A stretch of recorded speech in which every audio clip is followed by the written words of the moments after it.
Assalamu alaikum wa rahmatullahi wa barakatuh. This is Najwa Hussaini with Azadi News.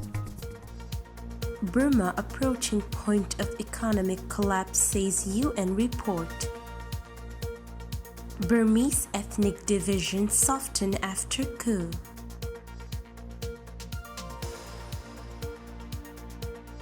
Peace and security. The turmoil following the military coup Burma, coupled with the impact of COVID-19, could result in up to 25 million people, nearly half of the country's population, living in poverty by early next year, a United Nations report said on Friday. That level of impoverishment has not been seen in the country since 2005, and the economy is facing significant risk of a collapse, the UN Development Programme UNDP said in its report. COVID-19 coup d'etat and poverty compounding negative shocks and their impact on human development in Myanmar. In the space of 12 years, from 2005 to 2017, Burma managed to nearly halve the number of people living in poverty. However, the challenges of the past 12 months have put all of these hard-won development gains at risk, a Chim's senior UNDP administrator said.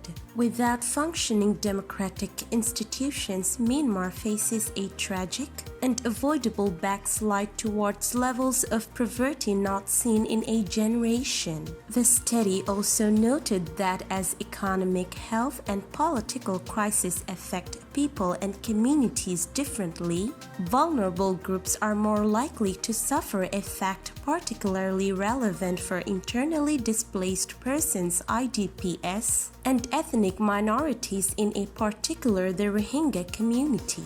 According to the report, by the end of 2020, 83% of Burma's households reported that their incomes had been on average slashed almost in half due to the pandemic. As a result, the number of people living below the poverty line was estimated to have increased by 11 percentage points. The situation worsened further with the 1st February military takeover and the ensuing security and human rights crisis, with projections indicating a further 12 percentage point increase in poverty as a result. In the nearly 3 months since, over 750 people, including children, are reported to have been killed by security forces in a brutal crackdown on pro-democracy protests. Countless more have been wounded and thousands arrested. Furthermore, clashes between Burmese security forces and regional armed groups have resulted in fresh displacements in several parts of the country, as well as forcing many to seek refuge outside its borders. Burmese ethnic division soften after coup. Hatred of military unites desperate factions and compels Burma majority to do some soul-searching. The Burmese military's disinformation was crude but effective.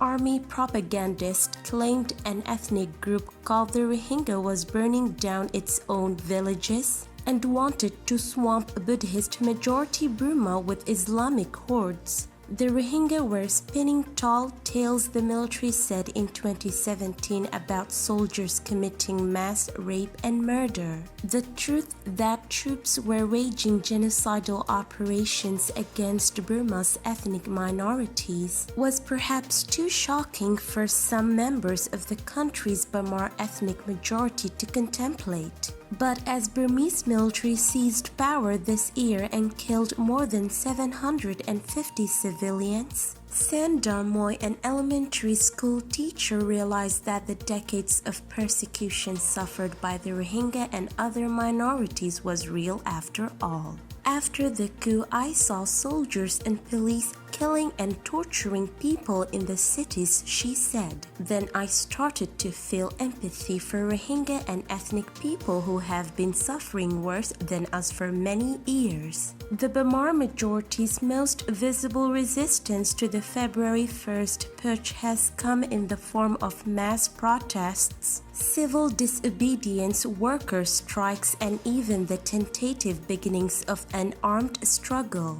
But another transformation is quietly underway, a growing acceptance of the nation's ethnic diversity, something that was notably absent during an earlier political transition. With the military's violence unleashed once again, some are acknowledging that democracy cannot flourish without respecting the ethnic minorities who have endured decades of persecution.